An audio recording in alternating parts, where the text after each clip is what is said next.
Hey, friends, this is Carrie and welcome back to I Like Reddit channel. Today we have a variety of stories out of some different subreddits. Let's begin. Our first story is by artblock. Our return policy is 14 days, not 7 years. I've worked at a retail store in Canada for a few years now. We get lots of entitled people attempting to return items that have been obviously worn or trying to haggle the prices. This is one story that stood out the most to me. Typical mobile apology. So I'm working my shift and hanging the new shipment of orders to be able to put out on the table when this older lady comes in with her daughter. Anyone who's worked retail knows the look of customers who are about to ruin your entire day. So I took a long sip of my coffee before putting on my customer service voice. Hi, can I help you? She cut me off while throwing a jacket onto the table. I have a return. The zipper broke and I paid a lot of money for this. I bought it for my daughter and I'd rather get her something new. Me. Oh, of course. Do you have the receipt with you? I wasn't aware I needed one. Could you just process the return without one? Me. Of course, I just need. And then I notice a few years that I've worked here, I've never once seen this jacket on our hangers. I look longer and notice the back tag did indeed say our company's name. Daughter. I'd rather get cash so I could purchase something I actually like. Me. Sorry, when did you purchase this? Our return policy is for 14 days with a receipt and an in-store credit for up to 30 days after. I've never seen this jacket on our floor. Are you calling us liars? Look at the tag. Obviously it's your store's jacket. I can't remember when I purchased it, but the zipper's ruined and it clearly wasn't worth buying. Me. I understand completely. I'm just gonna call a higher up over so that they can verify the jacket. Cue the moaning and groaning from the mother, having her repeatedly tell me I clearly can't do my job while I'm desperately waving at my manager. This is ridiculous. Just give me my money so I could buy my daughter something better. Manager. Hi. So this jacket is actually from our winter collection from a few years ago. We can't take it back as it has been worn.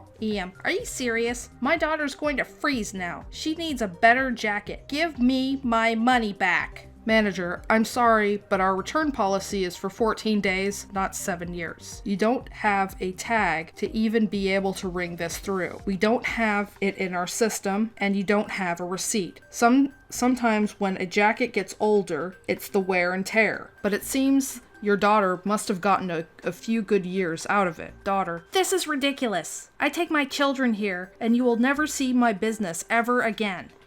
No, this is terrible service. It's broken. We deserve compensation. I don't want this. Give me my money back. I want a new jacket. My daughter will freeze without one. Manager. I'm sorry. We can't accept this as a return. Feel free to look around for a newer jacket, but this is all I can do for you. I hope you have a great day, and I'm sorry we couldn't please you. My manager turns around and starts going back to helping with stock. The entitled pair took this as their best shot at bullying me into giving their money back, but I physically couldn't even do it if I wanted to. No tag, no receipt means there's no barcode to even enter into the system. I just blatantly ignored them and started unpacking another box. Well, you are ridiculous. You should be fired. Ignoring me and refusing a return. This is illegal. And with that, she grabbed a coat off my stock table, and not just the coat. She grabbed a pair of jeans that were still in their packaging and started darting towards the door with her daughter. I quickly grabbed the phone to ring security in our mall to rush over while my manager ran over to block them from leaving. Our mall has super strict, super stupid policy against grabbing an item back without security there, so the best we could do is block them and follow them. Security managed to grab it back and they were banned from entering our store. Sadly, not the entire mall. But I can still have a smug look on my face when the entitled daughter enters, and I can remind her that she's not welcome in our store, all because of wear and tear zipper. If you're an entitled parent, you don't really need a receipt. You can just return it anytime you want. And if the store doesn't agree to give you your money back, well, it's okay to shoplift something from the store too. The icing on the cake would have been if the OP was able to have them banned from the mall, but I guess, you know what, it wasn't in the cards that day. Anyway, on to the next story. Our next post is by B. It's. had my half-brother removed from the will after he stole money from our father with Alzheimer's. Shortly after my father was diagnosed with Alzheimer's, my formerly estranged brother quit his job and moved in to help take care of my dad. Though there really wasn't enough money, it was agreed upon to pay him around $300 a week to make up for his missing income. During this time, my half-brother abruptly acquired durable power of attorney and usurped medical and financial, my mother and father had separate financial lives, decisions. Several documents relating to my dad's pension, which were now my half-brother's responsibility, were not turned in on time, resulting in my dad missing out on a one-time payment of $8,000, lowering his pension payment by $300 a month. My half-brother then cleaned out my dad's remaining savings, about $3,000, not discovered until about a month later. 6 days later, our father committed suicide in the basement. My dad left all of his insurance money and belongings to my mother. Us children were left only sentimental items. My half-brother was visibly upset and shaking when the will was read. He acknowledged that my mother was receiving everything and left. About a month later, we discovered the missing money. Though he broke no laws, because he had power of attorney, we insisted he pay it back. Even offered to let him make payments over a 2-year period. He refused, and we have been no contact for 2 years now. Little did he know that he was in my stepmom's will. He would receive half of what is currently a $250,000 estate. I suggested to my mother that she remove him from the will. She did, and now I'm the sole beneficiary. He stole $3,000, now only to lose out on $125,000 later.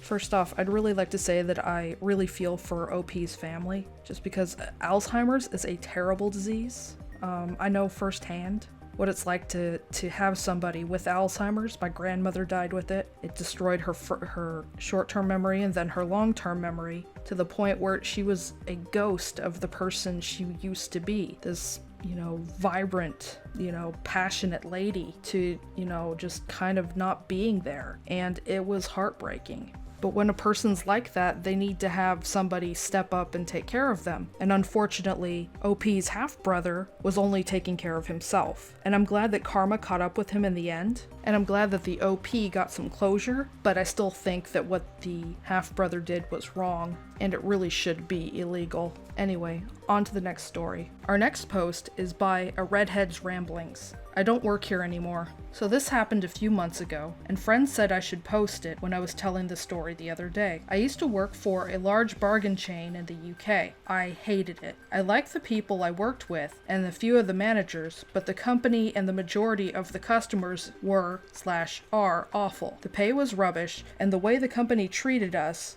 was just crap. But I needed the job, and as you know, I like to eat and pay my bills.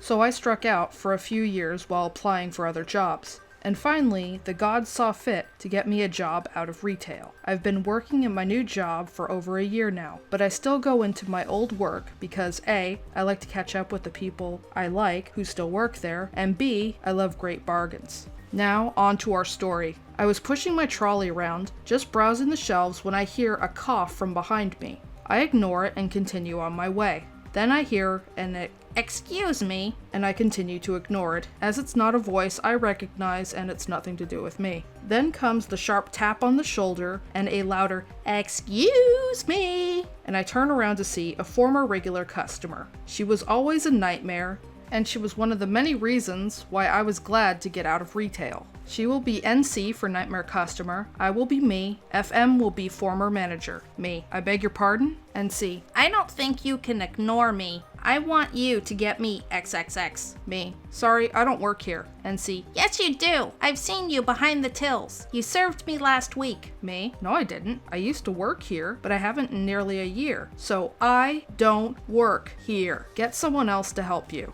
NC: well, you're here now, so you can help me. Me: nope. NC: what do you mean, no? Me: I don't work here. Now kindly go away and let me finish my shopping. NC: you can't talk to me like that. I'll have you sacked. Where's your manager? Me: no idea. And I walked off while she's screeching like a banshee and I finished my shopping. I get to the tills and I'm loading my shopping onto the belt, chatting with my former manager, when she comes charging over and starts yelling. NC: you! Points to the former manager. I want her sacked. Points to me. She was rude and swore at me. Former manager. I'm sorry, madam. I can't fire her. She doesn't work here. NC. Don't you lie to me. I know she works here. Former manager. No, she doesn't. She used to, but she left for another job.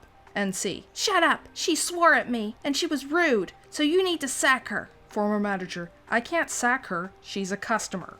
Me. I don't work here. NC. This is ridiculous. I want the manager. Former manager. I am the manager, and she does not work here. Me. Nope. I'm free, and I'm also leaving. Bye, former manager. Former manager. Bye, OP.